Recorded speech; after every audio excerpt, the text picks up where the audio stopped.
Kalau saya melihat peradaban dalam ribuan tahun terakhir ini, peradaban yang bisa menunjukkan keterbukaan, itu biasanya peradaban yang semakin oke, semakin berkesinambungan. Kalau tidak ada keterbukaan, itulah yang membuat orang bisa kejeblos. Sekarang ini juga orang bisa ngedompleng ini sekarang. By definition, makan gratis dari Pak Prabowo.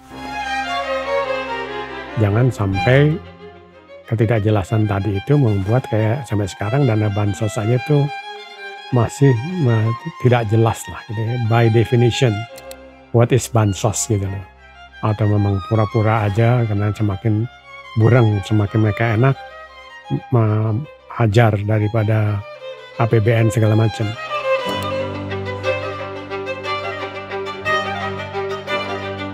Bahwa pelukis itu adalah atau batik, promosi batik, itulah sebagai diplomasi publik.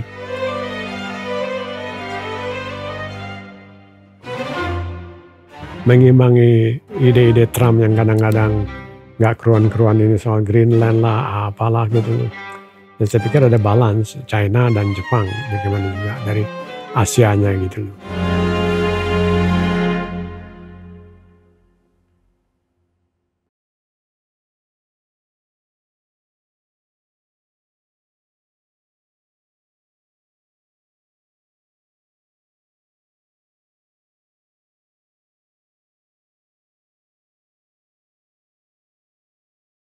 Halo teman-teman, hari ini kita kedatangan Bapak Dipo Alam selaku mantan Seskap dan mantan Sesnek dan juga Ketua Yayasan atau Institut Peradaban.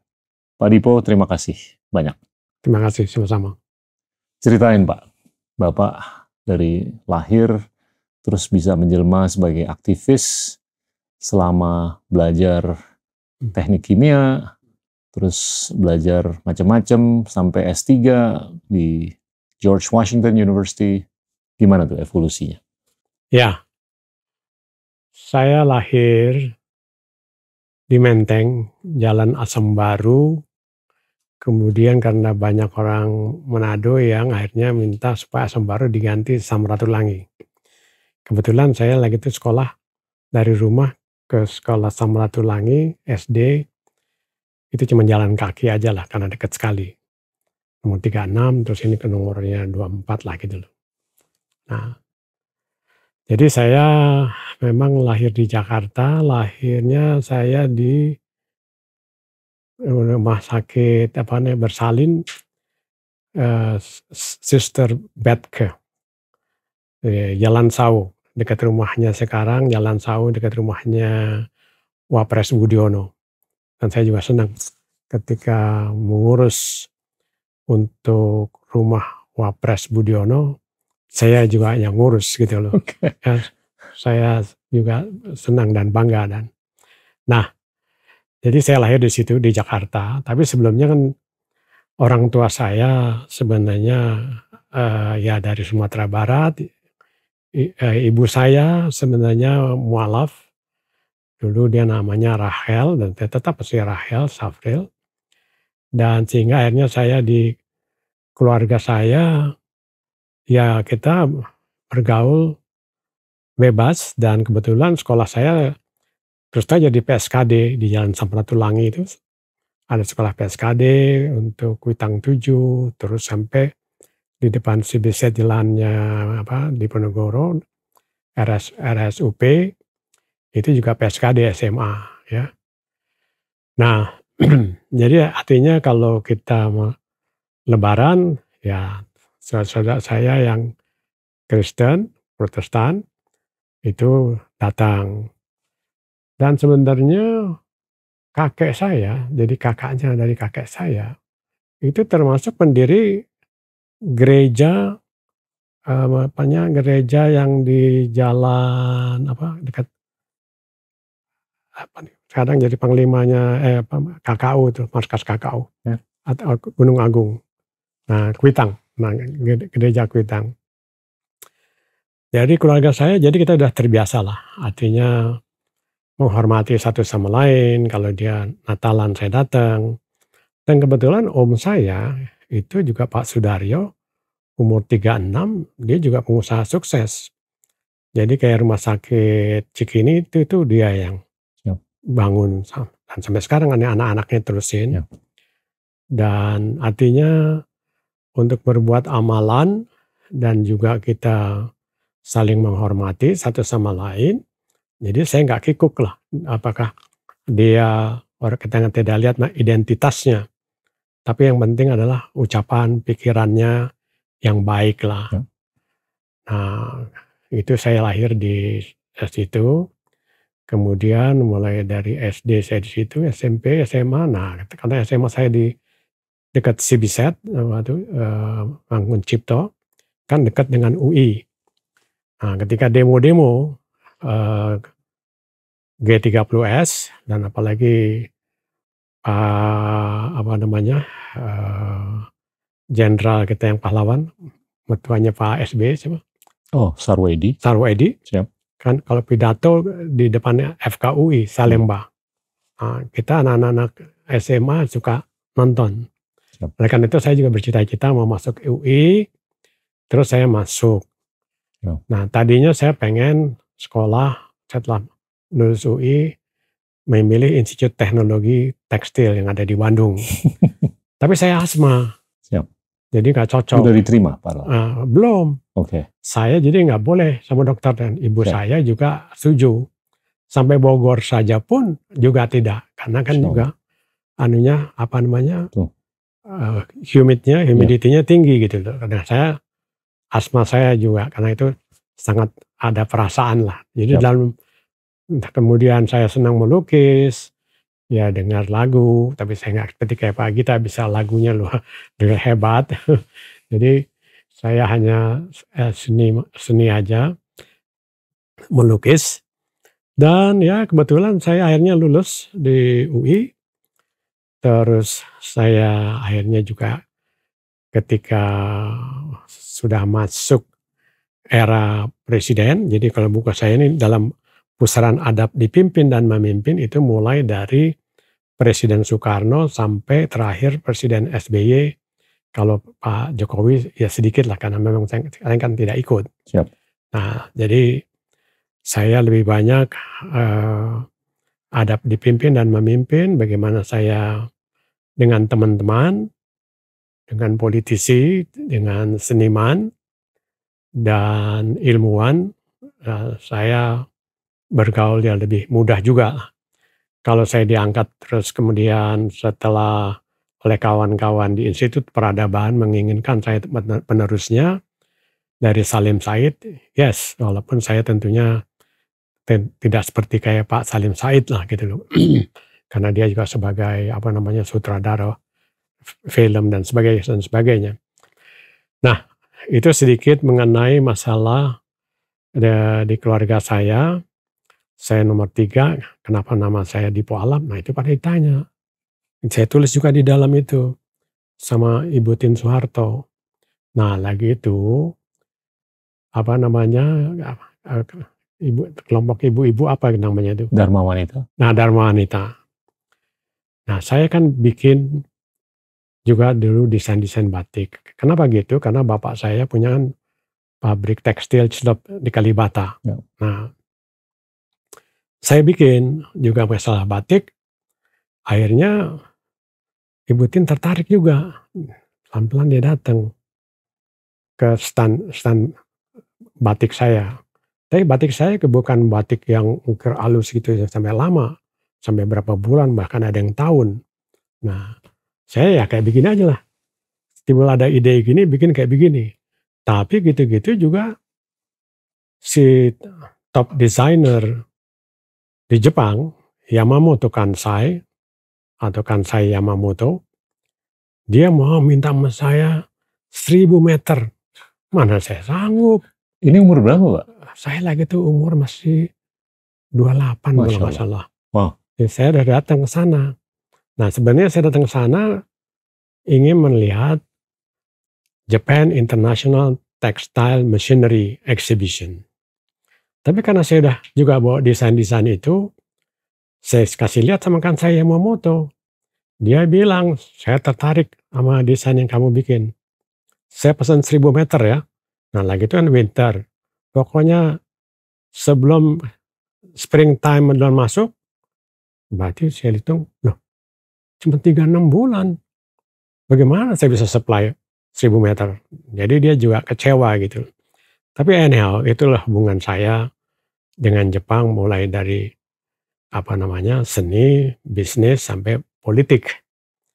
Maka itu saya juga nggak sangka, diam-diam ketika kemarin saya mendapat medal gold and silver luar biasa dari Kaisar Jepang tanggal 6 November tahun 2024, itu saya juga baru sadar bahwa saya dengan Jepang juga ada ikatan, apakah itu budaya, ikatan sejarah.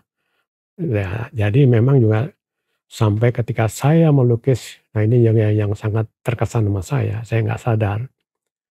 Ketika Pak Perdana Menteri yang meninggal, Abe. Shinzo Abe. Saya melukis, ternyata memang saya nggak sangka itu dilaksanakan, diundang oleh si Heri Ahmadi. Jadi saya ketua Dewan Mahasiswa UI, Heri Ahmadi ketua Dewan Mahasiswa ITB. Nah, dia jadi duta besar Jepang, saya datang sekarang sebagai pelukis saja gitu loh. Tapi yang saya lukis si Shinzo Abe, dan saya bikin buku kecil juga mengenai Shinzo Abe. Nah, Ibu Ake Abe datang kan diundang. Nah, Pak SBY nyumbang lukisan juga. Nah, tapi lukisan mengenai Gunung Fuji yang disayang juga kenangan dengan Pak SBY dengan Ibu Ani. Nah, Ake Abe sih tadi tenang-tenang aja gitu. Tapi pas lihat lukisan saya, dia nangis sampai tisu hampir habis gitu loh. Dia nangis. Dia bilang lukisan ini membuat saya lihat seperti dia hidup katanya.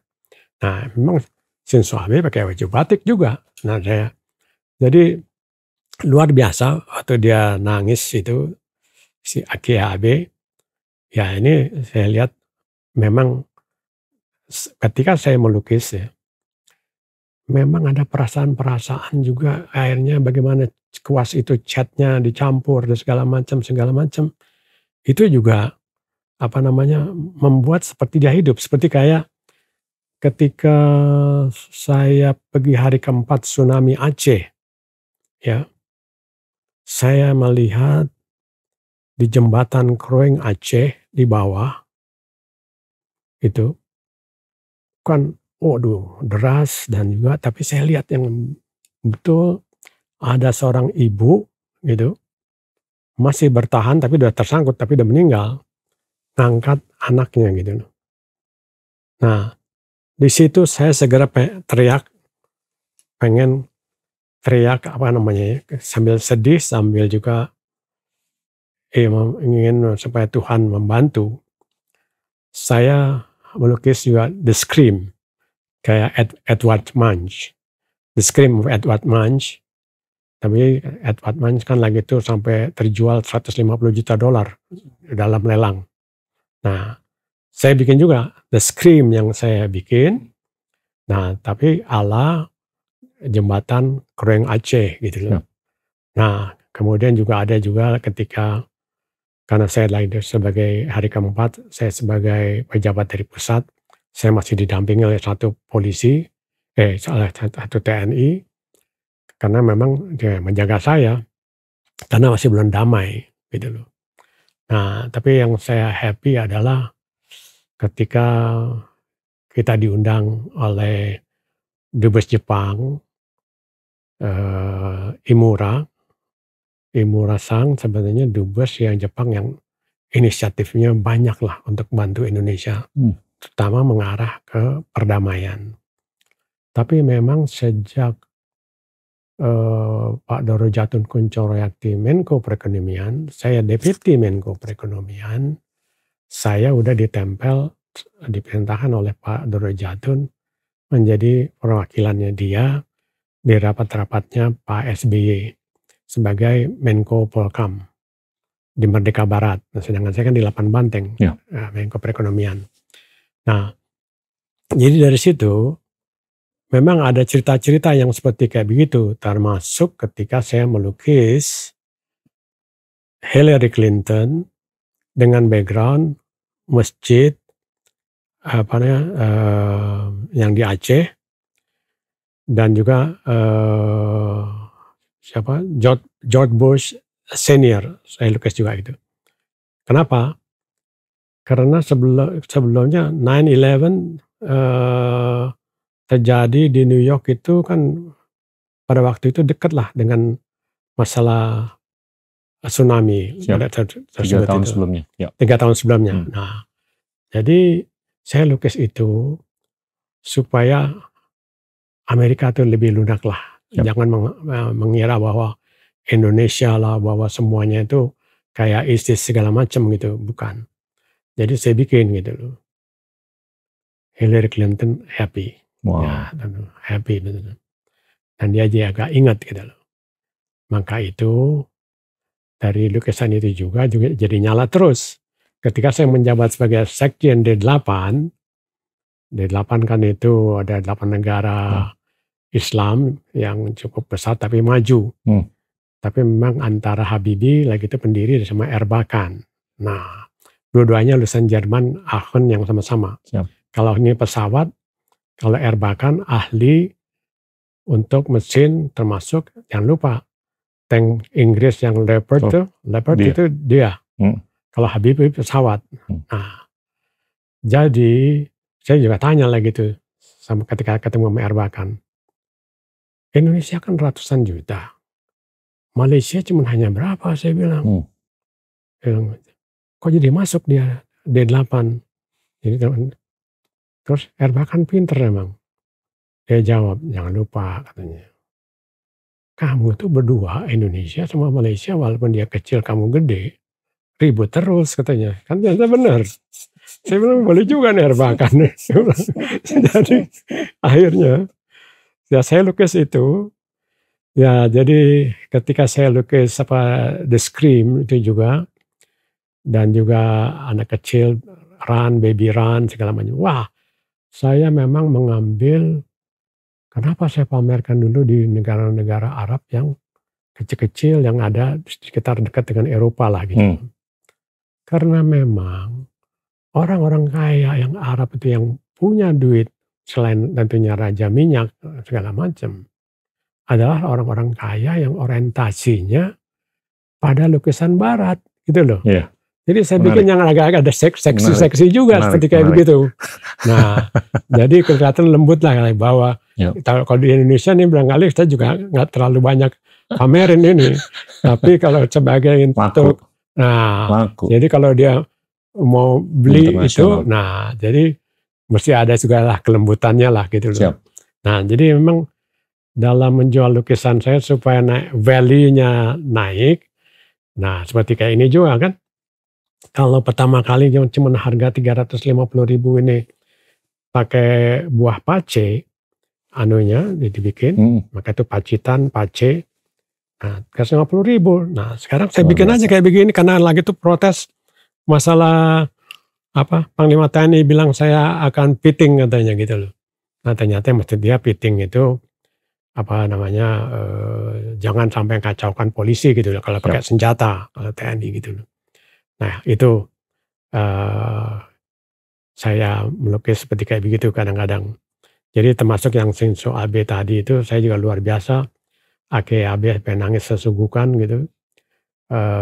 Memang saya juga senang karena saya melukis dia cukup baik lah gitu. Dan yang dia senang adalah karena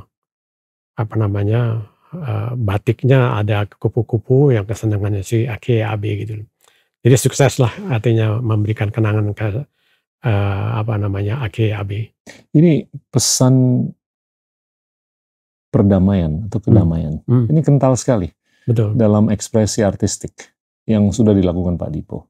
Iya. Nah ini gimana untuk disambung ke upaya siapapun, termasuk Indonesia untuk melakukan diplomasi dengan seluruh dunia. Memang seperti saya bilang tadi itu, saya gunakan ketika melobi Amerika supaya after 9/11 untuk negara-negara kayak Indonesia jangan dimusuhin. Nah, jadi ketika itu saya masih ingat sebagai Sekjen D8, kerap sekali konjen Amerika yang ada di Washington DC, yang ada di Istanbul, ngintelin saya datang, ya perannya ekonomi, akhirnya ke politik juga, akhirnya keamanan segala macam gitu. Ya saya terima aja. Sebagai sekjen saya ceritakan. Kemudian kebetulan wakil saya sekjen itu dari Iran. Siap. Nah, jadi sebenarnya untuk ngintelin dia juga mengenai Iran, persenjataan segala macam. Jadi ketika ada 3 pendaki gunung Amerika, saya tulis di dalam biografi saya ini,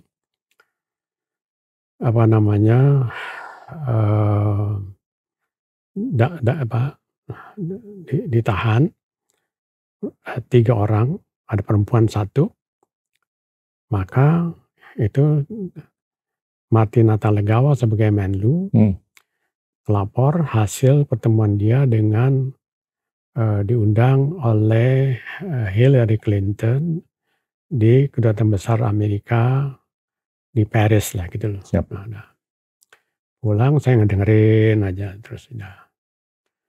Habis itu Marty pulang, saya diundang sarapan pagi sama Pak SBY di istana yang di belakang. Bicara-bicara bahwa saya dengar waktu Pak SBY nyetir golf bagi, saya kan di belakang dengerin. Hillary Clinton minta gitu loh untuk Indonesia karena SBY baru membebaskan 17 rohaniawan Korea Selatan yang ditahan oleh di Iran gitu loh.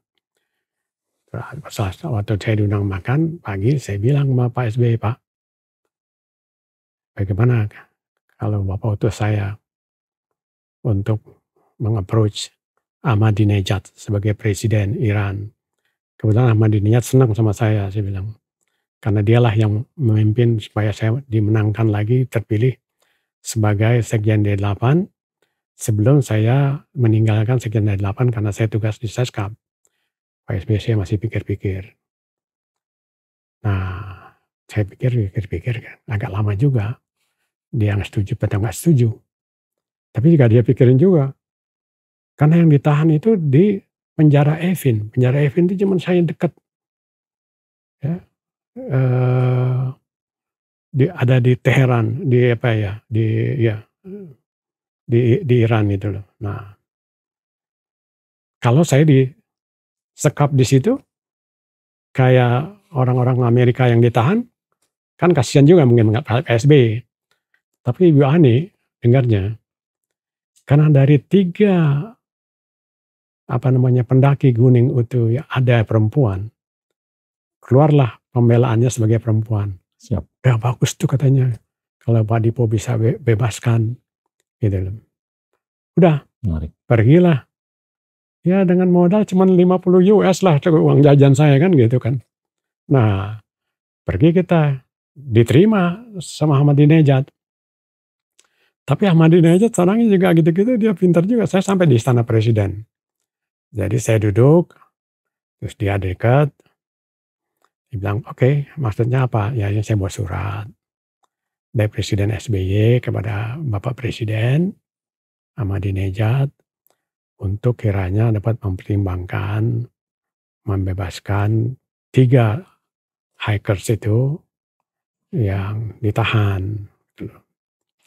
Nah, oh kalau gitu katanya Ahmadinejad, sekarang saya tanya balik kamu.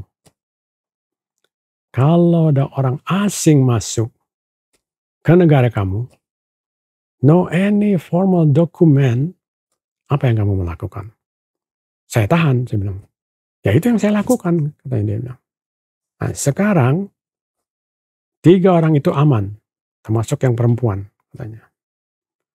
Nah, jadi mereka malah mau nikah nih, pacaran. Satu laki, satu perempuan, yang satu lagi saya nggak tahu gitu. Ahmadinejad bilang.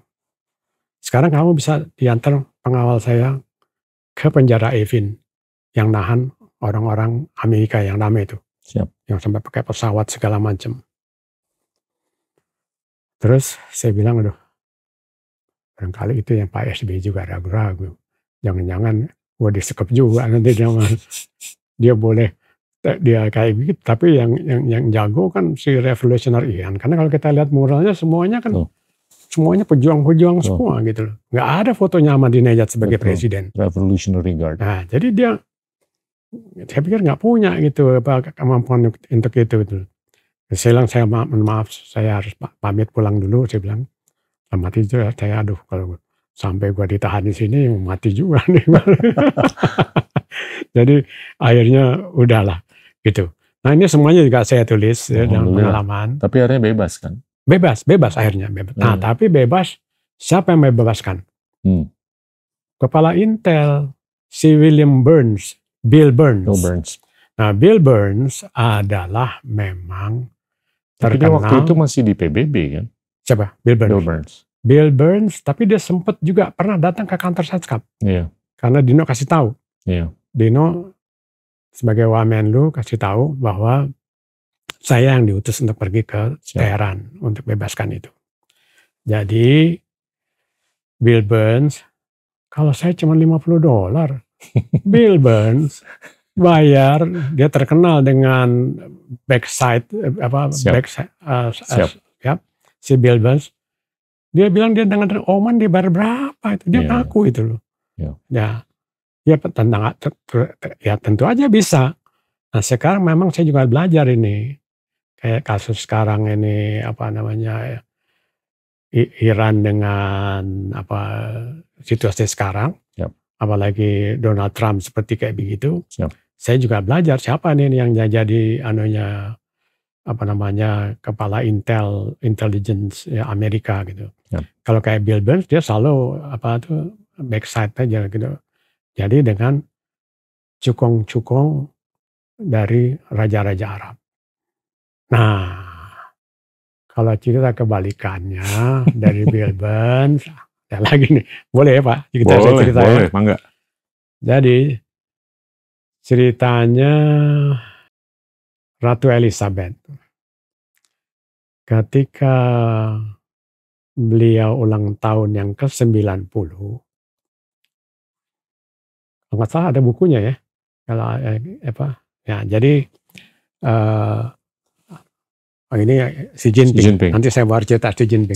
Saya ada tuh waktu pemberian lukisan. Gitu ya? Waktu beliau kesini kan. Oh gitu ya, betul. Nah nanti kenapa saya lukis dia. Ratu Elizabeth ketika dia ulang tahun 90, saya lukis dia. Dia sangat senang sekali, cerita sampai lama sekali ini. Karena saya diinterview oleh kayak Seskapnya juga gitu. Mengenai Ratu Elizabeth ketika datang ke Indonesia pakai kapal laut. Datang, sebenarnya bukan dia mau ke Indonesia khusus. Dia dari London terus mau ke Australia. Mampir dulu lah ke India segala macam lewat Nil, kemudian terus India, masuklah Indonesia, terus turun mau ke Australia. Nah, jadi ulang tahun itu yang 90, saya kan ngelukis. Jadi memang saya bikin frame-nya spesial, saya bikin khusus situasinya di Bali, lukisan itu dia bersama suaminya. Khusus frame-nya saya sendiri yang bikin dan pesan dari Bali yang bisa menyerap, dan juga warna hijau Scotlight-nya itu pakai lagi tinta yang Inggris juga gitu. Nah, dia sangat senang Ratu Elizabeth. Sehingga ketika saya pulang, ya, si Bill Burns kasih surat ke saya. Ratu Elizabeth sangat senang dan menerima, bahkan ada 50 raja-raja Arab mau berikan tanda mata kado untuk Ratu Elizabeth, ditolak. Ya dia lagi kesel, jengkel karena Diana kan dengan siapa itu yang punya yang terkaya dari Arab itu. Harrods ya. Jadi dia nggak terima. Yang kamu punya dia terima. Dia sangat senang katanya. Memang saya bikin E2R batik gitu loh. Jadi logonya. Sehingga akhirnya sangat begitu senang. Saya pulang ke Jakarta. Ternyata udah datang tuh surat. Kaget lah itu. Karena kan saya tinggal di Jakarta Timur. Jakarta Timur, alamat rumah saya kan kelurahannya itu kan kelurahan apa tuh yang suka ini namanya daerah apa tuh orang pulang mudik itu loh, apa namanya tuh itu kecamatannya itu Pak. Nah pada kaget tuh tiba ada dari Buckingham Palace Post gitu loh. Wow. Nah nggak taunya itu sebenarnya pengakuan. Iya, pengakuan dari Ratu Elizabeth. Dia happy sekali mengenai saya E2R apa namanya batik gitu loh. Dan saya ceritakan semuanya bagaimana batik, dan itu saya bikin hubungan dengan 21 April ulang tahun dia. Itulah hari Kartini, di mana kita mengapresiasi peranan wanita. Nah, tentunya dia senang lah. Dan memang betul, saya waktu pulang dari Tokyo naik Japan Airlines lihat ada film, ada juga terus ternyata filmnya mengenai Ratu Elizabeth itu. Memang ternyata pidatonya jelas. Iya. Jadi saya ingat waktu dia datang memang ke Australia mampir itu nggak terjadi ketika ingat nggak film apa itu yang kedutaan Inggris yang HI itu yang dibakar. Live in dangerously apa? Years of Living Dangerously. Years of Living dangerously. Mel Gibson. Kan itu top itu kan. Iya, tahun 83 atau 82. Ketika siapa tuh yang anak orang yang perempuan yang apa kecil tuh, Soekarno feed your people gitu. Dan memang itu fakta yang saya lihat. Adalah ketika kedutaan Inggris yang di depan bundaran HI itu di sana dibakar.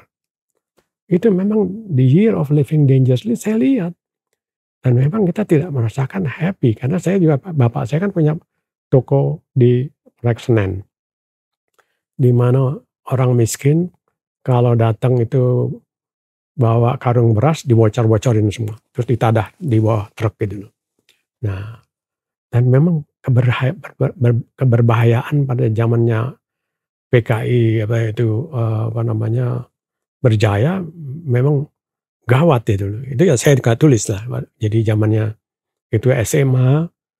Dan kenapa saya masuk UI? Karena memang Sarwo Edi kan suka pidato di Salemba UI.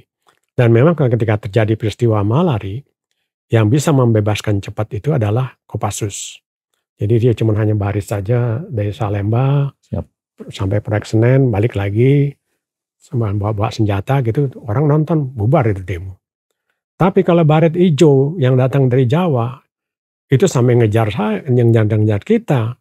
Saya ngumpet sampai di hubungan Masjid Arif Rahman di Salemba itu. Ngintip-ngintip. Sama kalau nggak salah saya lupa. Sama Khatib Basri apa yang meninggal wafat siapa. Kita ngumpet di Masjid Arif Rahman Hakim itu. Nah, karena memang baret hijau dari Jawa Timur, Jawa Tengah nggak ngerti. Tapi kalau dari Kopassus dia dengan lari-lari gitu bawa senjata pakai bayonet itu bubar itu semuanya. Nah, itulah pengalaman-pengalaman itu baik lukisan dengan Jepang maupun dengan Inggris. Siap. Ya. Pak Dipo, ini saya mau coba mengkorelasikan antara aktivisme di Bapak dengan ekspresi artistik. Ya. Apakah itu alur atau terusan yang alamiah di diri Anda? Ya, saya kira iya. Karena kalau saya lihat perjalanan hidup Bapak tuh waktu kecil tuh kan aktivismenya tuh kuat sekali kan? Ya. Untuk mengekspresikan sesuatu. Ya. Tapi mungkin setelah semakin dewasa, mungkin penyalurannya lebih lewat ekspresi artistik. Yes. Itu evolusi yang cukup inkrementalis atau cukup drastis? Saya kira inkrementalis kayak gini. Jadi memang gini, kalau saya menggambar, nah inilah yang diakui oleh Pak Ginanjar Kartasasmita. Kenapa saya melukis, Pak Ginanjar bilang di dalam komennya dia mengenai buku ini. Kalau saya yang dapat rapat merah ya melukis dan menyanyi. Gitu. Kalau Dipo punya dua-duanya dibilang gitu. Ya. Nah, kalau saya ambil kimia, kenapa? Ya karena bapak saya punya pabrik tekstil dan saya menjadi chemist di pabrik dia. Dan kebetulan saya pilih MIPA UI, ada kimia. Saya nggak mau masuk kedokteran gitu loh. Nah, karena kan kalau kayak Harimar kedokteran. Siap. Nah, tapi yang saya senang kawan saya ketika saya ketua Dewan Mahasiswa UI itu Pak Iwan Aziz di Cornell University. Nah, jadi kalau Iwan lagi itu saya ketua Dewan Mahasiswa UI, Iwan Aziz ketua Senat Mahasiswa Ekonomi Oh, UI. wow. Jadi tapi memang dari dulu saya cocok dengan dia. Ketika Iwan di Cornell, saya di George Washington University, Washington DC.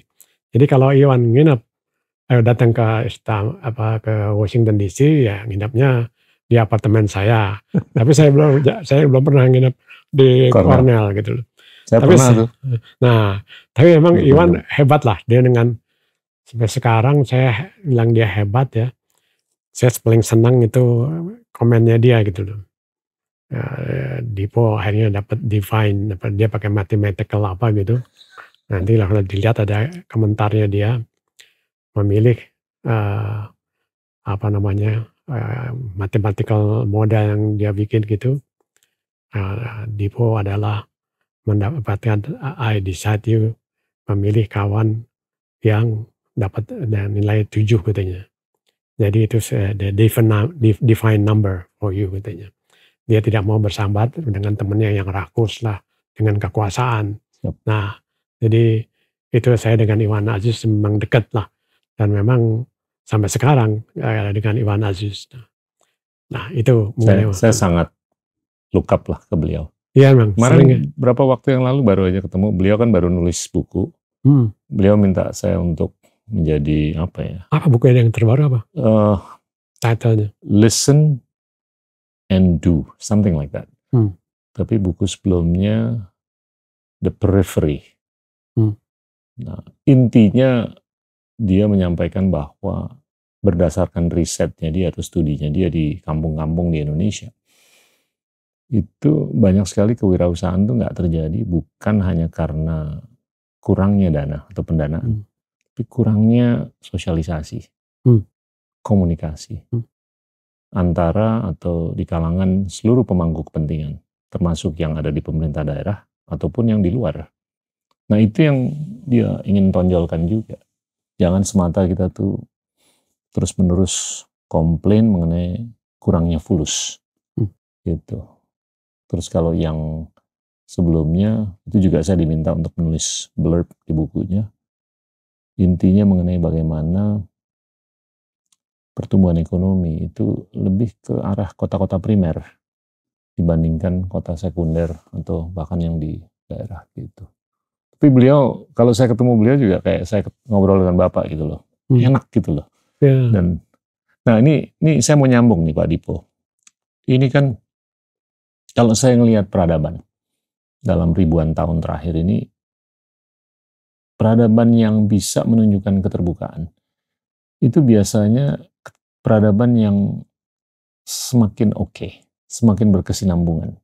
Dan keterbukaan itu kalau menurut saya esensi untuk bisa mengkombinasikan antara kekuatan preservasi dengan kekuatan inovasi. Seringkali peradaban itu jatuh karena dia nggak ada keterbukaan. Yes. Bapak ngelihat Indonesia itu gimana sih sebagai peradaban? Nah, sekarang kan yang dapat Acemoglu yang mendapat Nobel Prize Ekonomi 2024. Siap. Orang Turki kan. Tuh, sama James Robinson. Nah, itu kan masalah kelembagaan. Siap.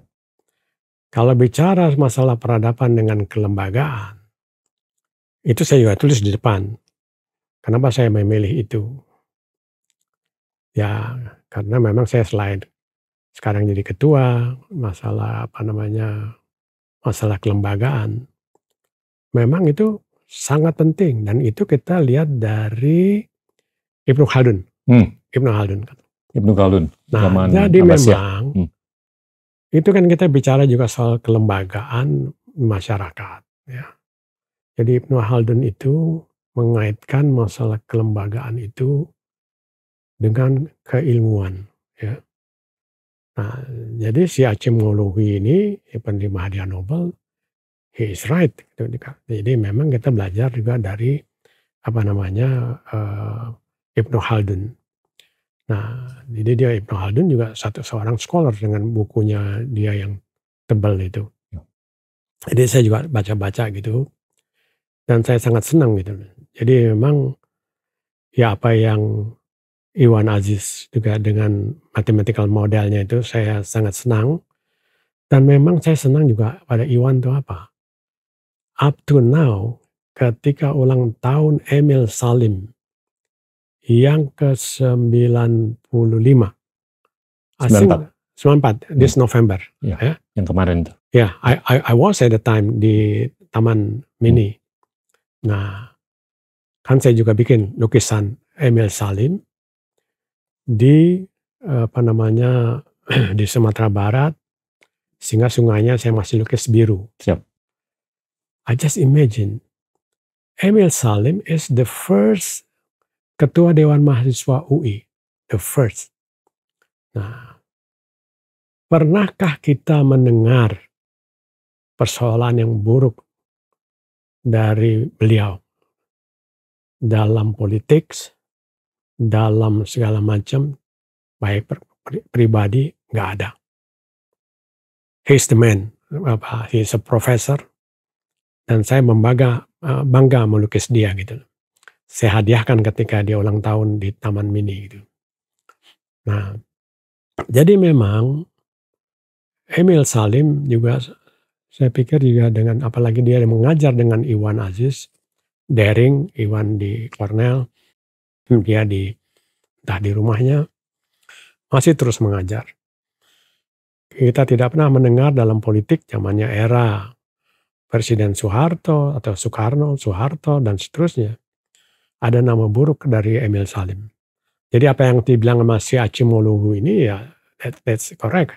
Dan itu juga adalah apa yang dibilang oleh Ibnu Khaldun gitu loh, mengenai masalah peradaban. Jadi kalau saya bikin ketika saya Dewan Mahasiswa, saya ketua Dewan, Iwan ketua Senat Mahasiswa Ekonomi. Nah, kita selalu juga berkomunikasi gitu loh. Jadi sampai sekarang persahabatan kita memang ya menyenangkan lah. Dia very smart, saya banyak belajar dari dia juga gitu loh. Kearifan. Ibnu Khaldun tuh ya intisari dari banyak pesan-pesan beliau tuh, termasuk bagaimana kita tuh harus menunjukkan keterbukaan untuk menginvestigasi ulang pre-existing truth, bahkan aksiom yang selama ini dianggap benar, tapi kita harus membuka diri untuk menginvestigasi ulang. Dan dia juga seringkali menyampaikan bahwa sejarah tuh biasanya ditulis oleh siapa yang menang, bukan siapa yang kalah. Jadi ada bias, ada elitisasi dalam dokumentasi. Saya sepakat. Tapi balik ke Indonesia. Ini juga nyambung dengan Acemoglu dan James Robinson, bahwasanya institusionalisasi kelembagaan pengambilan keputusan itu penting sekali. Kedepan tuh kita sebagai peradaban, apakah sudah cukup menunjukkan keterbukaan untuk memadu antara kekuatan preservasi dengan kekuatan inovasi, atau mungkin masih bisa ditingkatkan? Saya yakin mestinya masih bisa ditingkatkan. Saya juga baru beli buku mengenai dana bansos sebagai contoh. I wrote juga, saya juga tulis masalah peradaban juga, yang saya juga kemukakan Ibnu Khaldun gitu. Balik lagi ke Acemologu itu, masalah keterbukaan. Nah, saya tadi cerita buku dan bansos. Yep. Just imagine, 2020 kita ada COVID. Sampai sekarang pun buku yang ditulis itu oleh beberapa kawan-kawan itu menceritakan, menjelaskan bahwa definisi mengenai masalah bansos itu nggak jelas. Nggak jelas apakah menterinya sosial yang korup, siapa Juliar Batubara atau apa gitu. Ya. Apakah dia nggak ngerti atau pura-pura nggak ngerti? Yang saya takut ini adalah masalah kembali bahwa peradaban itu, yes betul, harus dalam keterbukaan. Ya, kalau tidak ada keterbukaan, itulah yang membuat orang bisa kejeblos. Siap. Nah, sekarang ini juga orang bisa ngedompleng ini sekarang. By definition, makan gratis dari Pak Prabowo. Kita mendukung keras. It is very good. Siap. He talks very good. Gitu. Dan penuh dinamisme dan kepercayaan diri sendiri. Ya, percaya. Tapi saya kira apa yang dibilang oleh Acemologu atau Ibnu Khaldun, kalau nggak jelas juga by definition apa itu yang dimaksud dengan kelembagaan ataupun ya sekarang soal makan gratis, bisa terjadi. Siap. Karena orang yang by definition nggak bisa jelas. Jadi sebenarnya gini, balik ke lukisan dan juga dengan politik gitu. Jadi dengan peradaban pun itu harus ada kejelasan. Yeah. By definition, apa yang kamu maksud? Masa sebagai menteri sosial malah dia yang korup? Aneh kata itu yang waktu masih era Pak Jokowi kan, awal gitu ya.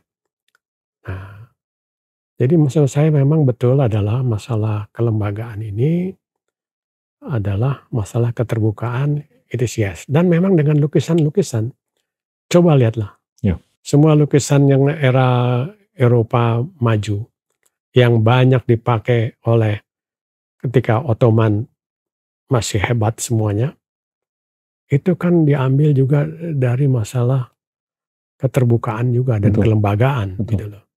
Jadi banyak sekali kalau kita lihat lukisan-lukisan Eropa yang lama, abad ke-18, 19, itu menyangkut itu. Oh iya. Masalah keluarga yang benar. Iya. Penyelewengan semuanya, pemberontakan semua. Itu kan semuanya bagaimana keluarga kita membina keluarga kita dengan keterbukaan. Bagaimana yang kita sebut keluarga kita tuh termasuk keluarga yang besar. Keluarga rakyat Indonesia bisa ngerti. Jangan menterinya saja mengenai istilah bansos saja nggak ngerti sampai sekarang. Barangkali. Nah itu barangkali yang Acemologu itu benar. Kelembagaan dan keterbukaan. Saya kalau ditanya di kampus mengenai pemimpin atau kepemimpinan, ya saya selalu menjawab bahwasanya yang memimpin dalam dimensi apapun lah, mau akademis, mau usaha, mau politik, mau policy making, mau spiritual atau apa, mereka nggak datang dari planet Mars, betul, nggak datang dari planet Jupiter, tapi datang dari kita juga. betul. Nah ini saya mau angkat hal yang menurut saya sifatnya sangat struktural terkait dengan pendidikan. Karena pendidikan itu kalau menurut saya sangat berkorelasi dengan peradaban. Nah kalau saya lihat 88% dari rumah tangga di Indonesia itu kepalanya, nggak ibunya atau bapaknya, nggak memiliki pendidikan S1 ke atas. Terus 93% dari elektorat yang nyoblos itu nggak memiliki pendidikan S1 ke atas. Jadinya ya kita beruntung karena orang tua kita mungkin berpendidikan dan memprioritaskan pendidikan untuk anak-anaknya. Jadi harapan saya tuh bukan untuk disrupsi positif terkait pendidikan untuk dilakukannya di rumah tangga, tapi justru di sekolah. Karena kalau di rumah, kepala itu hanya berhadapan dengan 2 atau 3 atau 4. Tapi di sekolah, guru berhadapan dengan mungkin 50 sampai 300-an. Jadi untuk meng-scale up disrupsi yang positif, itu kemungkinan besar lebih bisa terjadi di sekolah. Tapi problemnya kalau saya lihat, bukan kurikulum, bukan teknologi, tapi justru di kualitas pengajar. Nah ini, kalau saya bandingkan dengan Singapura, yang merekrut guru, itu dari persental 20% tertinggi yang lulus dari seluruh perguruan tinggi. Korea Selatan 5% tertinggi persentil. Mohon maaf, kalau di Indonesia tuh mungkin yang ngajar nggak secara keseluruhan, tapi pada umumnya itu adalah mungkin mereka yang nggak diterima di tempat lain. Iya kan? Nah ini kita mungkin perlu melakukan eksperimen ide. Saya punya keyakinan dalam batas intuisi kalau di satu kode pos itu guru yang ngajar di situ, anggaplah kita gaji 100 juta sebulan, itu semut-semutnya bakal datang tuh, yang mau ngajar. Dan mungkin orang yang tadinya mau kerja di McKinsey, mau dia ngajar di situ. Orang yang tadi mau kerja di Amazon, mau bekerja di situ. Nah itu mungkin disrupsi yang bisa dilakukan untuk menyongsong bukan hanya bangsa, negara, budaya, tapi syukur-syukur peradaban yang keren. Gimana Pak Dipo? Ya, saya kira memang gini. Maka itu kan saya pernah bikin buku kecil. Jangan sampai BRIN itu menjadi lembaga indoktrinasi. Nah, sekarang ini saya harap Menteri Brojonegoro, saya udah kenal, dia orang baik.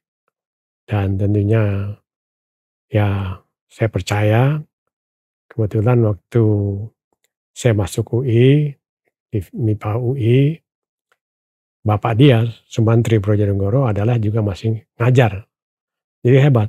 Luar biasa. Dia sebagai Pertamina, Menteri Energi, masih mengajar gitu loh. Tapi untuk kita yang sudah kelas sarjana gitu ya. Tapi yang paling senang kan kita mendapatkan pendidikan dari dia juga, termasuk Profesor Slamet Iman Santoso. Iya. Wah, itu Philosophy of Science. Luar biasa dia. Nah, jadi kita yang udah mau tamat ini belajar Philosophy of Science. Jadi artinya kita tidak perlu lagi keluar dari pemikiran kelembagaan dan kepada ilmu. Kita jangan lagi seperti kayak ya pura-pura lupa lah atau apa, bagaimana, atau tidak suka membaca buku. Ya saya sampai sekarang, ya ini obat lah. Kalau saya ini untung anak saya yang jalan perusahaan saya juga, kalau papa pergi ke Periplus, masih mending lah beli majalah baru, ngelihat bagaimana si Trump ini sekarang gila-gilaan. Andai kata, ya itu saya suka ya bacalah Financial Times, atau The Economist, segala macam, yang ngelihat hal-hal yang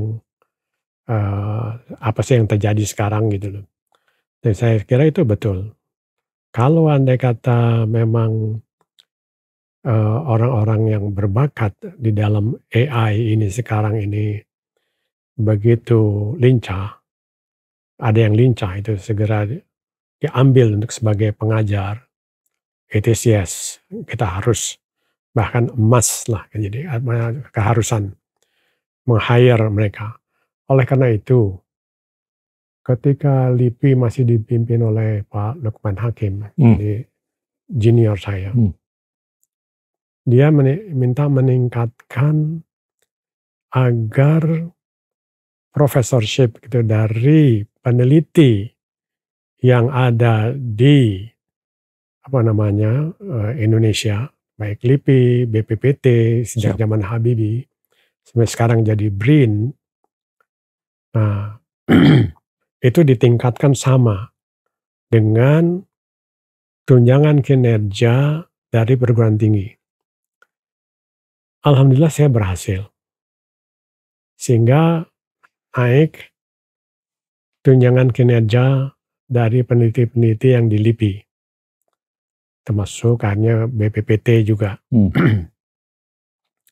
Jadi memang harus ada itu pengorbanan untuk itu. Jadi apalagi memang kalau memang kita doakan Presiden Prabowo sekarang masalah kependidikan juga dengan makan gratis. Siap. Harus dengan by definition harus clear dibikin. What it is gitu loh. Jangan sampai seperti kayak bansos. Siap.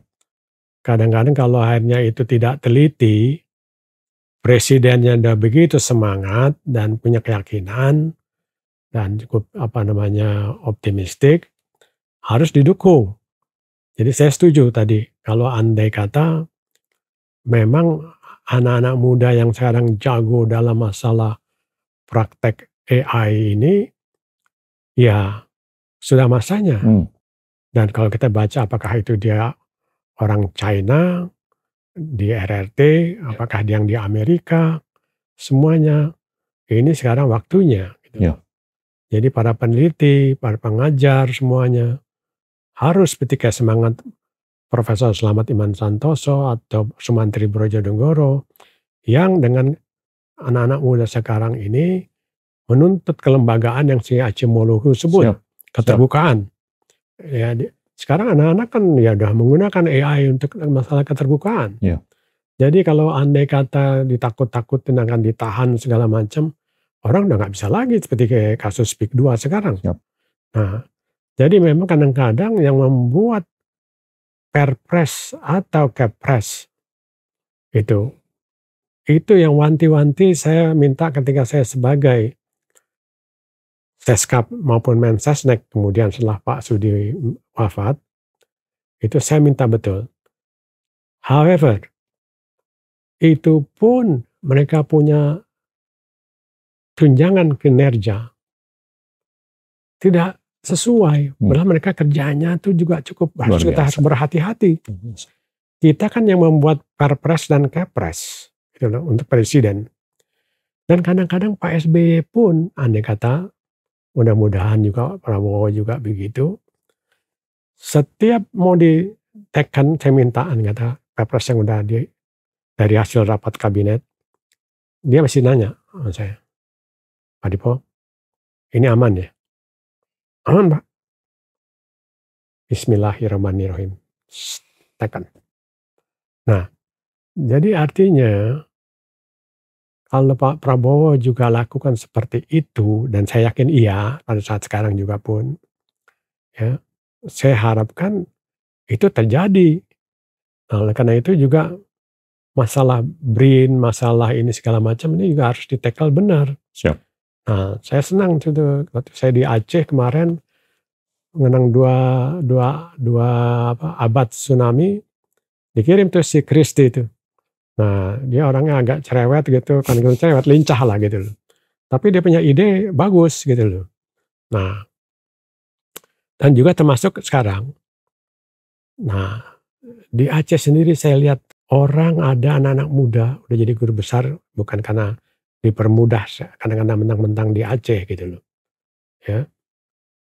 Mengenai masalah membuat seperti yang si Iwan Aziz bikin dalam modeling mathematical modelingnya itu sudah ada untuk memperkirakan masalah tsunami itu gimana, kekuatan tanah, air. Maka itu kan waktu saya melukis tsunami Aceh itu banyak masjid. Itu kan semuanya karena memang konstruksi masjidnya yang kuat, itu yang dengan terbuka kayak begitu. Ya. Itu banyak yang selamat semua. Ya. Dan orang-orang itu pada waktu tsunami itu lari.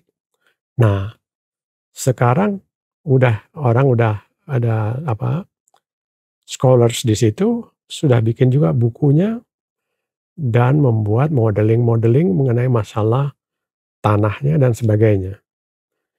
Jadi saya ingat juga waktu terjadi tsunami berikutnya, terutama yang di Palu itu, yang likuifaksi. Yap. Kan saya juga melukis mengenai masalah likuifaksi. Saya sampai spesial minta sama bupati dari, saya lupa itu provinsinya, pasirnya Sulawesi likuifaksi, Sulawesi Tengah, ya. Likuifaksinya dikirim 5 kilo ke saya. Saya campur sama cat minyak, sama juga beberapa warna gitu. Yap. Saya lukis. Dan saya sendiri nggak sadar. Ketika makin menarik, tambah bagus. Saya berikan gitu kepada Erdogan. Udah dipajang di istana dia, di istana kepresidenan di Ankara. Dan kenapa saya ingat, saya kirim ke Erdogan, masjid spesial yang udah mulai dihantam oleh likuifaksi itu, supaya mengingatkan kita menghadapi itu bukan hanya di Aceh, bukan hanya di Turki. It could be also dekat Jakarta sendiri sekarang. Nah, jadi masalah ini, dan saya senang 2 dasawarsa di Aceh waktu saya datang kemarin itu, saya lihat bahwa kemajuannya banyak. Andai kata sekarang museum tsunami yang diidekan oleh si Ridwan Kamil bikin. Saya masuk ke dalam, dan itu memang pada liburan sini penuh anak-anak. Bahkan dari Malaysia, Singapura ada datang. Itu juga.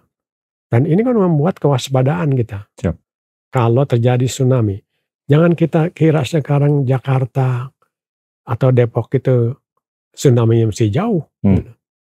It could be. Oh iya. Ya. Jadi itulah makanya menurut saya, apa yang dilakukan itu saya happy betul lihat. Di Aceh banyak kemajuan, bahwa likuifaksi itu dengan sistem modelingnya udah dibikin, memforecast. Nah sekarang kan kita lihat apa yang terjadi seperti kayak di California, kalau dikata kebakaran, saya nggak tahu itu akibat kebakarannya, saya belum teliti benar. Saya lagi minta kepada teman-teman saya yang kita diskusi di Majelis Serbuan di Institut Peradaban, coba lihat itu apa penyebab itulah kebakaran di Los Angeles dan sebagainya sekalian banyak. Maka harus kita pelajari itu. Jadi jangan kita ya bebas-bebas saya, itu kan sudah ada nanti dari PLN, itu sudah ada dari BMKG. Gak bisa kayak begitu. Dan saya senang bahwa di Aceh sudah ada kemajuan. Profesor-profesor mudanya mereka, ya itu sudah mulai membuat sistem modeling itu. Termasuk yang dari Cornell University. Itu mereka kaji. Dan memang mestinya begitu.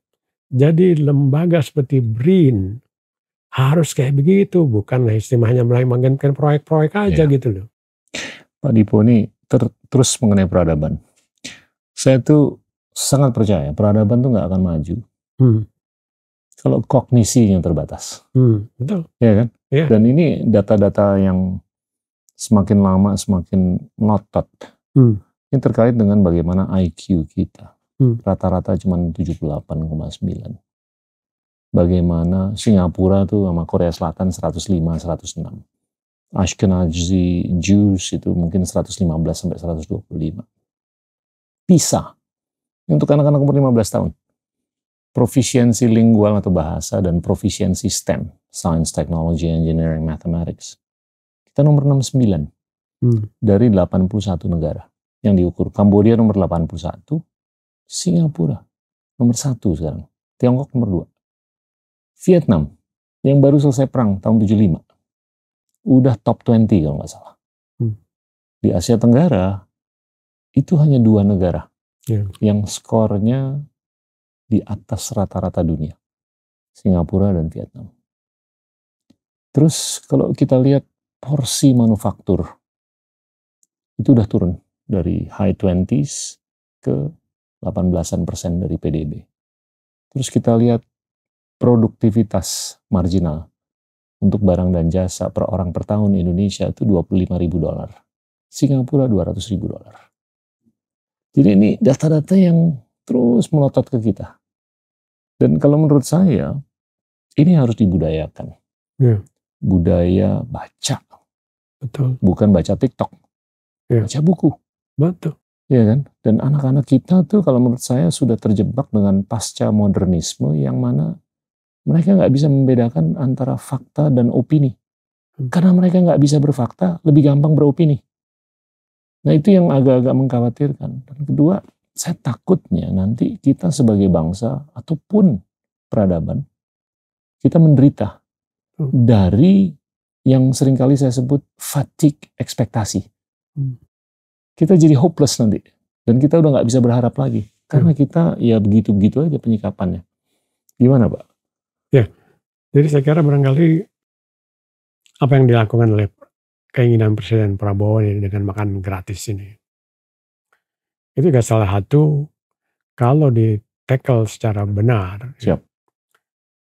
Konsumsi daripada rakyat kita, termasuk yang di daerah yang miskin, itu memang sudah benar lah sebagai basic secara fisiknya.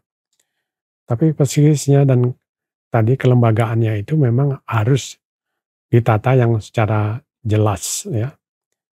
Jangan sampai ketidakjelasan tadi itu membuat kayak sampai sekarang dana bansos saja itu menurut buku yang saya baru beli itu masih tidak jelas lah gitu ya. By definition what is bansos gitu loh. Ya, bagi gubernur atau memang pura-pura aja karena semakin burang semakin mereka enak hajar daripada APBN segala macam. Nah itu yang harus Pak Prabowo juga waspada bahwa dengan makan gratisnya itu yes untuk meningkatkan sendiri dari fisik dan juga otaknya anak-anak ini tadi dalam masalah IQ-nya segala macam. Jadi memang inilah saya kira semangat ini kita bantu dan tentunya orang-orang yang bisa menyadari bahwa memang semacam kayak pembenahan kelembagaan yang Acimolu sebut. Nah itu juga kita jalan dan apa saja yang bisa kita bikin. Apakah itu melalui eksakta, mathematics, ya, termasuk sebenarnya kayak lukisan, seperti kayak lukisan-lukisan yang saya lihat di tempatnya Bapak ini, Pak Gita. Ya, saya senang sekali. Oleh karena itu saya kalau ke Periplus sambil belanja buku, saya nggak lupa tuh beliin buat anak-anak Periplus juga pinter juga. Saya bisa beliin tuh buat si cucu saya 3 tahun, laki-laki.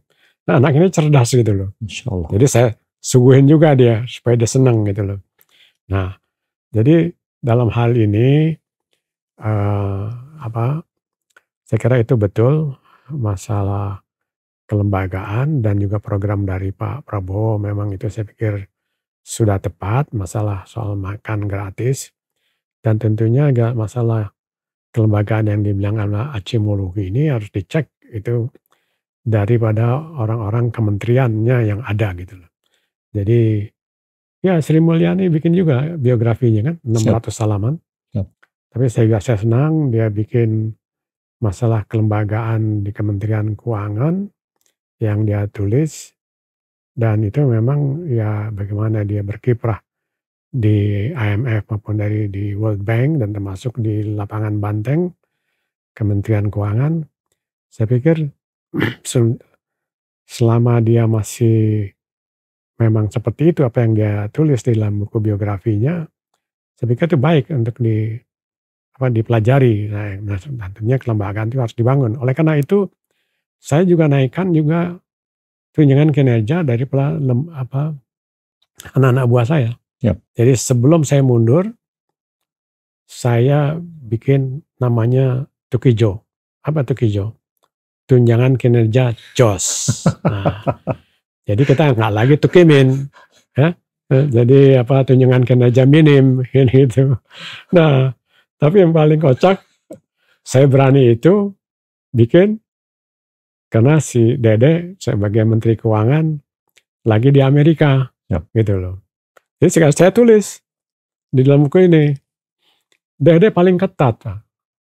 dia nggak mau sebagai Menteri Keuangan yang kelewat mudah loloskan gitu loh. Jadi tapi saya bilang Mas Dede, itu tunjangan kinerja orang-orang Departemen Keuangan sama kita kenapa jauh? Dia bilang gitu loh. Kenapa nggak bisa disamain? Nah kebetulan terus dia pergi ke Amerika nih si Dede. Nah dia udah diinterview di sini. Nah jadi dia nggak ada, saya tanya Dirjen Keuangan, saya lupa namanya siapa tuh teman kawan saya, Askolani. Pak Askolani, saya bilang, gimana kita punya siap masih cukup kan? Ada Pak gitu ya. Saya mau naikin ini, saya udah mau selesai nih, masa saya punya staff kerjanya udah pontang-panting, saya bilang tunjukkan kinerjanya nggak dinaik-naikin. Saya nggak mau tahu ya, naikin ya.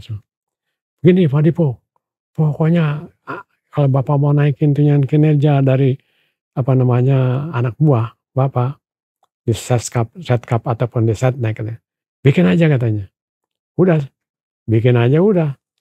Tekan sampai ke Pak SBY, Pak Dipo ini aman ya. Udah, aman Pak, saya bilang. Saya udah telepon di Jalan Anggaran, duitnya ada katanya. Oke, bismillah, tekan. Pulanglah si Dede. Datang, langsung dia datang ke kantor saya di Setnek. Pak Dipo, nggak bisa ini katanya. Balikin itu uang katanya. Sekarang juga. Yang bener aja sih bilang. Duitnya udah dibagi-bagi sama anak buah. Saya mesti balikin. Kalau mau saya bilang tunggu bangsa berapa tahun lagi. Saya mau jual aset saya dulu. Terus dia pikir nih orang keras juga. Dia lulu juga. Dia nggak Akhirnya tahu. dikasih. Mantan aktivis mau dilawan. Pak, ini eksperimen ide. Terkait dengan kebijakan. Bapak menyampaikan banyak mengenai kebijakan.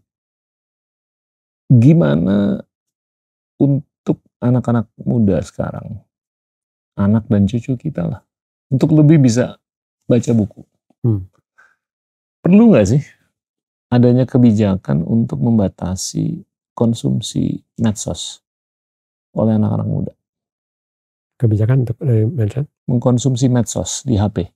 Oh, medsos di HP. Ini di Australia, mereka cukup drakonian. Iya. Mereka mengeluarkan kebijakan yang mana anak umur 16 tahun ke bawah nggak boleh ngeliat medsos. Dikarenakan ini ada studi yang cukup, kalau menurut saya, akademis dan realistis yang menjustifikasi bahwasanya konsumsi medsos yang terlalu eksesif itu berkorelasi dengan yang tadi kita omongin.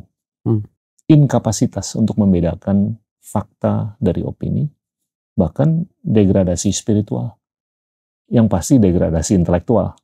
Karena begini Pak, bukan artinya konten-konten di medsos tuh nggak ada yang bagus. Yang bagus banyak, tapi yang nggak bagus jauh lebih banyak. Iya pasti. Dan kita tuh terlalu underprotective terhadap aktivitas online.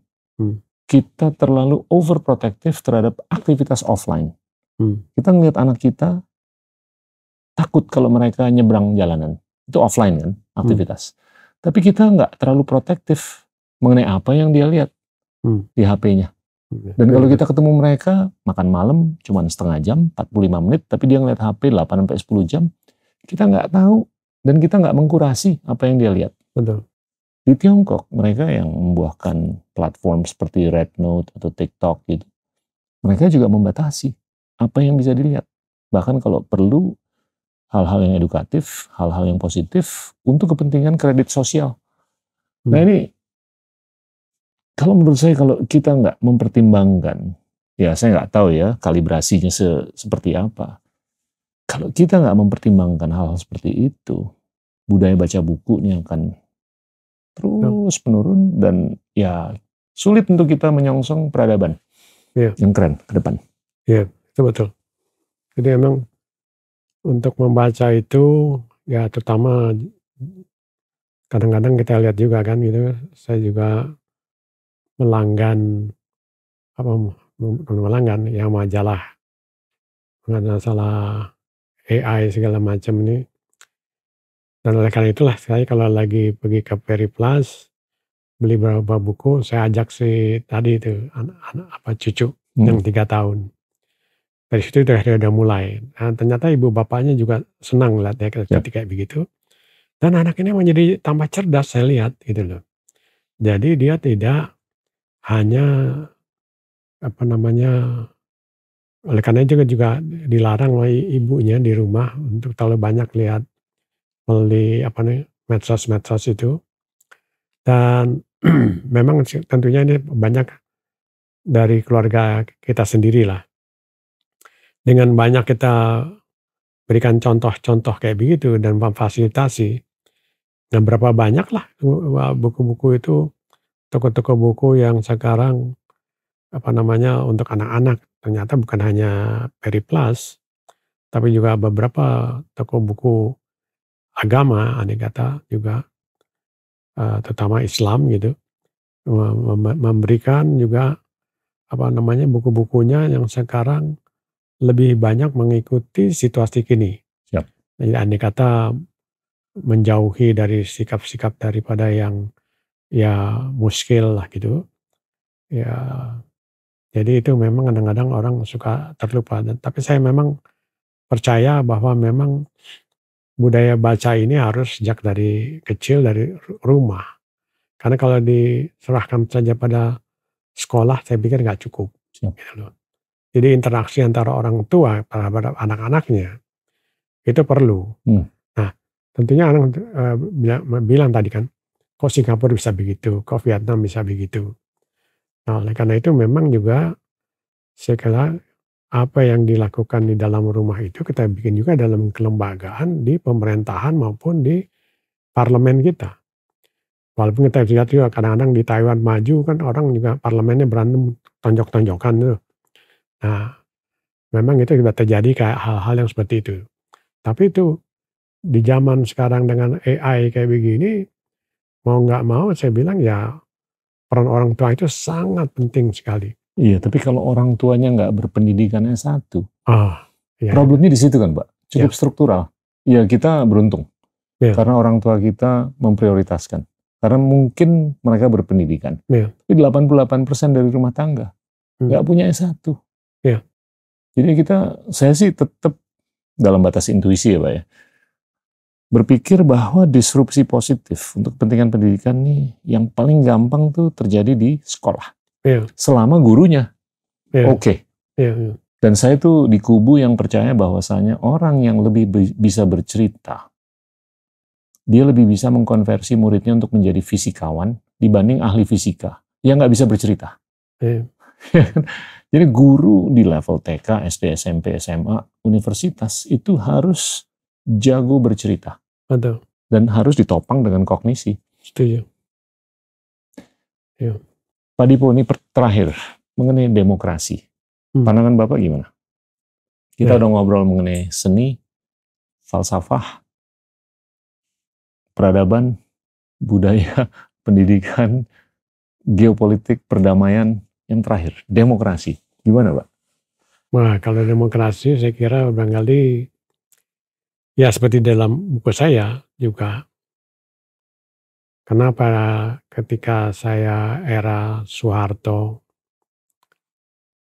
sebenarnya kan saya juga lagi di era Soeharto, apalagi setelah Pak Ginanjar memimpin Bappenas, saya sudah masuk Bappenas, menyusun Repelita 6, Repelita 7.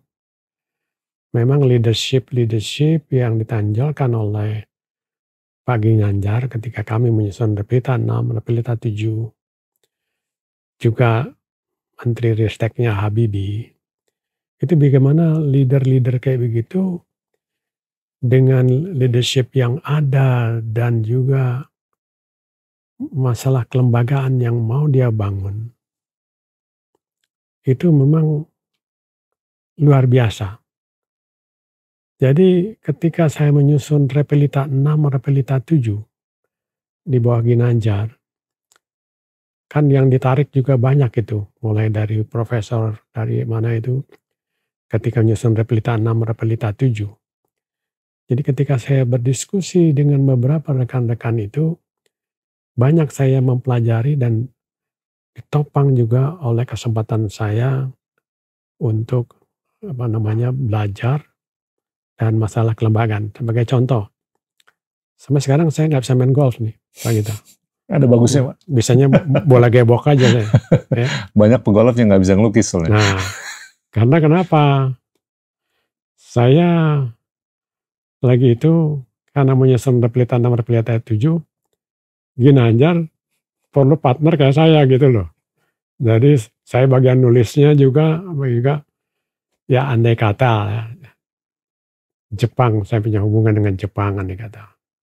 Ketika saya diangkat dari asisten pembantu Asmenko, Pak Muslimin Nasution, itu juga atasan saya yang bagus.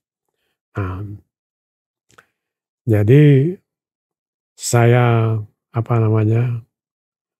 juga belajar dari Ginanjar dengan kelembagaan ekonomi rakyatnya dia. Sehingga ini juga membuat semangat yang tinggi. Andai kata saya memberikan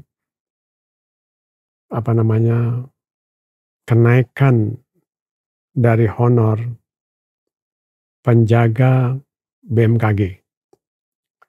Bayangin Pak, kalau di BMKG kan kasihan dia Pak. Cuman itu aja kan ya, bagaimana gunung meletus atau enggak. Kemudian saya minta itu dinaikkan untuk orang-orang yang menjaga keamanan gunung berapi. Kemudian saya juga hubungin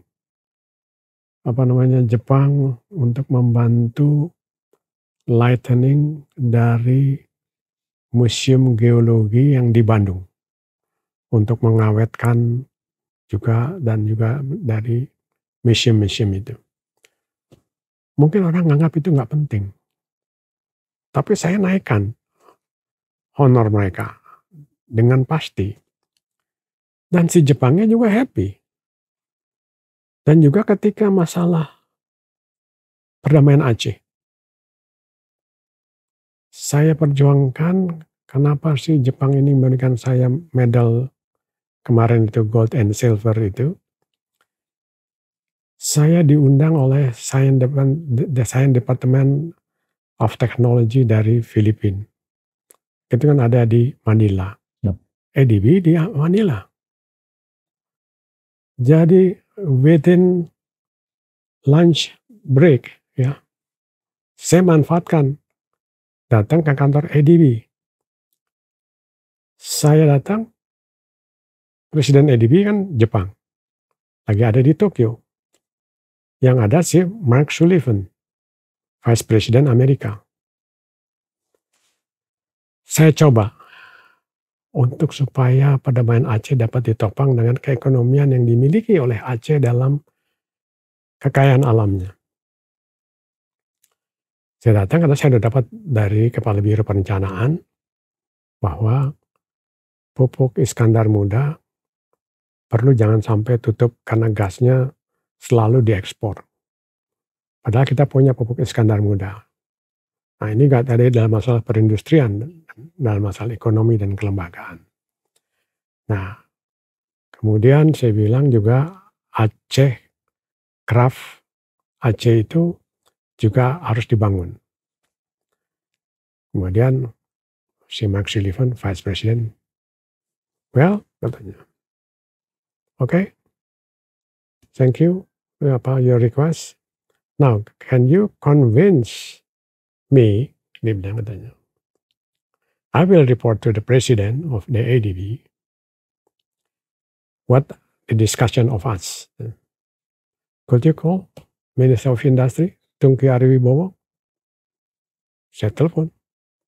Pak Tungki, saya di Palam. Saya ada di ADB sekarang di Manila.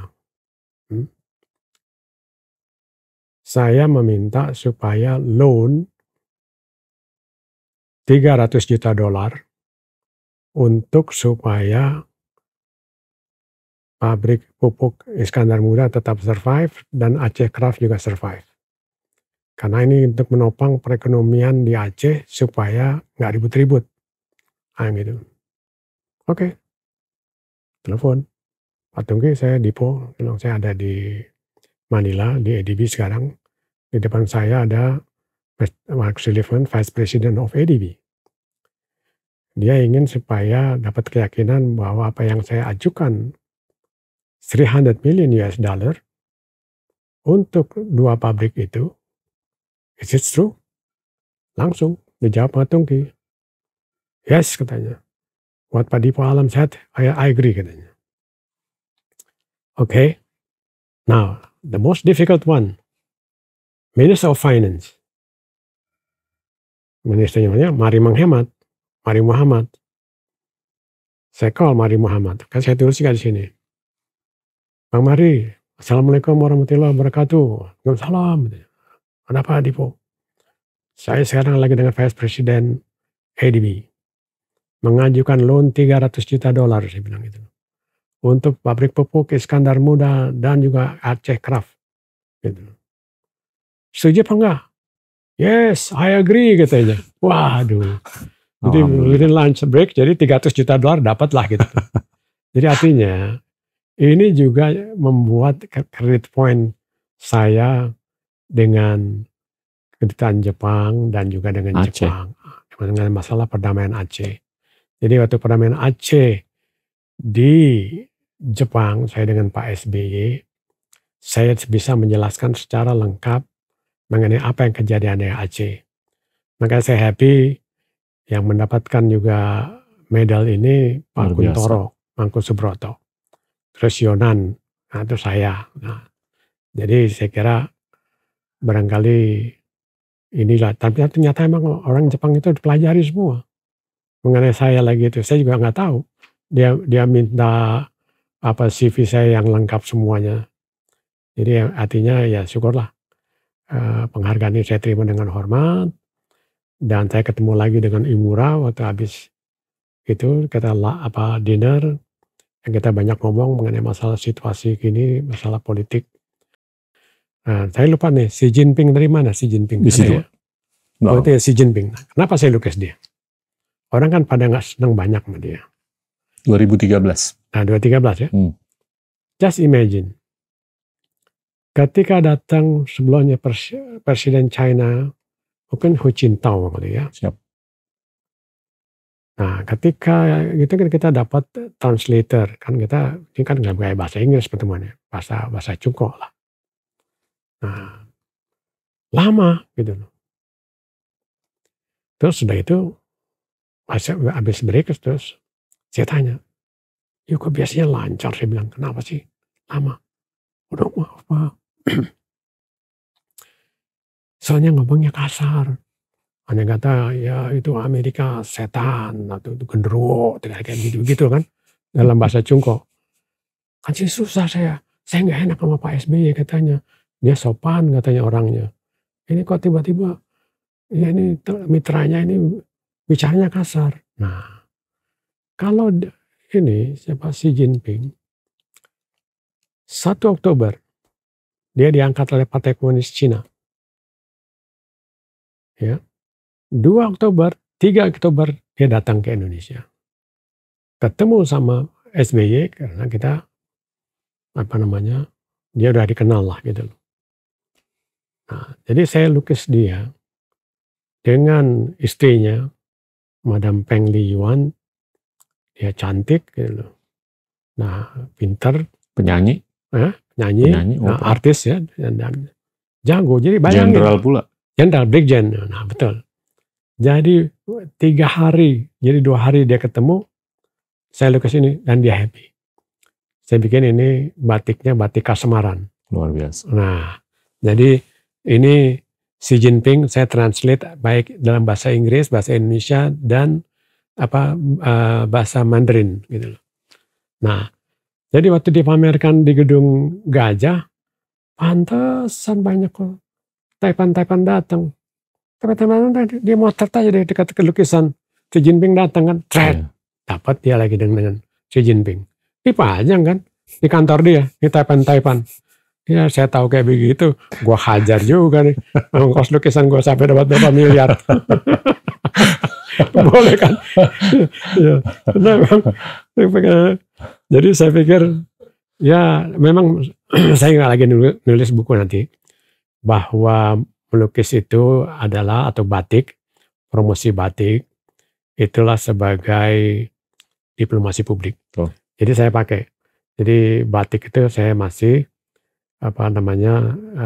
lukis ya ternyata sukses dan masih dikonsider oleh kaisar yang sekarang. Dan mungkin barangkali nanti yang the upcoming dari ini perempuan yang akan menjadi nanti kaisar, tapi kalau yang emeritus, emerita, Michiko sama Akito sudah saya lukis dan itu mereka sangat happy karena memang sebenarnya kenapa dia happy? Saya baru tahu juga. Saya pikir waktu saya pergi ke Taman Impian Jaya Ancol, itu adalah lembaga oceanologi nasional, LIPI dulu. Memang saya tadi mengambil masalah lingkungan hidup lah gitu. Nah, saya lihat bahwa sebenarnya Akito bukan hanya kaisar yang ketika Perang Dunia berhenti dia lagi tanggung jawab, tapi juga dia seorang ilmuwan dalam ikan cupang. Makanya waktu saya bikin media batik ikan cupang, saya bikin gitu loh. Ternyata dia senang. Michiko juga senang itu. Makanya jadilah itu cerita semuanya ini. Jadi artinya pada saat sekarang pun mengimbangi ide-ide Trump yang kadang-kadang nggak keruan-keruan ini soal Greenland lah, apalah gitu loh. Dan saya pikir ada balance China dan Jepang, bagaimana juga dari Asianya gitu loh. Ya kalau yang kita Australia sama kemarin NATO aja juga saya udah nggak percaya ini. Kemana ini arahnya two state solution juga udah nggak jelas lah gitu. Jadi saya kira barangkali ini dan tanpa kita sadari juga ternyata ini jasa Habibie juga. Dengan Erbakan lah membuat D8 ini kan semuanya masuk gitu dan saya belajar itu. Dan sampai akhirnya kepada masalah nuklir segala macam. LIPI pernah bikin dulu juga dengan masalahnya dengan larangan peraturan nuklir segala macam. Sekarang Institut Peradaban juga kita pelajari mengenai masalah ancaman nuklir ini dan juga peranannya nggak tahu lah nih second term dari Trump ini lah yang kita lihat itu. Kita lihat. Karena memang kalau si Biden lemah lah dia. Ya. Jadi Pak memang Mahkamah Konstitusi kita mestinya agak Mahkamah Etika Nasional harus. Kita udah ngobrol 1,5 jam lebih. Oh iya. Ada pesan-pesan akhir terkait dengan apapun, Pak Dibo? Mau seni kayak, mau falsafah kayak, mau demokrasi kayak, mau perdamaian kayak, mau peradaban, apapun. Ya saya terima kasih Pak Gita. Dan memang saya senang sebagai sesama kawan di grup guyup kita Indonesia Bersatu 1-2. Dan juga saya pikir gini, kalau lebih banyak lagi soal masalah pendidikan anak-anak dan masalah kelembagaan, itu Pak Gita terus lanjutkan. Tetapi juga sekarang ancaman pertanyaan Quo Vadis dari Perang Dunia itu 3 dan juga Quo Vadis masalah ancaman nuklir. Jadi kalau saya baca bukunya siapa saya lupa atau ada perempuan mengenai ancaman nuklir sangat menyeramkan dan tapi tentunya dari dulu sampai sekarang. Dan kebetulan jangan lupa selain nuklir tentunya adalah tadi ancaman bencana alam. Baik itu kebakaran hutan maupun juga tsunami terutama. Itu semuanya juga menghancurkan sekali. Dan bisa itu peradaban juga bisa. Oleh karena itu saya melukis yang korban tsunami karena saya melihat dengan mata hari keempat. Luar biasa kehancuran itu. Itu sama aja kayak bom atom gitu.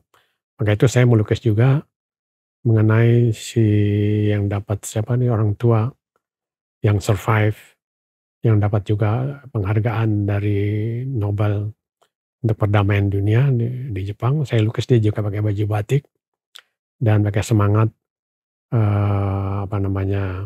Jepang. Dia bilang katanya losing is winning. Jadi dia menang, dia losing Jepang, terus dia terus untuk perdamaian dan anti nuklir. Dan saya juga begitu nanti dalam lukisan, ya saya bikin juga apa yang saya bikin dapat penghargaan itu, dan memang saya juga akan menulis masalah ancaman-ancaman perang nuklir dan juga seperti yang Pak Gita concern tadi, pendidikan kita di dalam masalah jangan sampai tertinggal lah, Siap. yaitu pendidikan kita gitu. Saya kira itu mungkin. Terima kasih banyak, Pak Dipo. Thank you, sama-sama. Teman-teman, itulah Dipo Alam selaku Ketua Institut Peradaban Indonesia. Terima kasih. Inilah Endgame.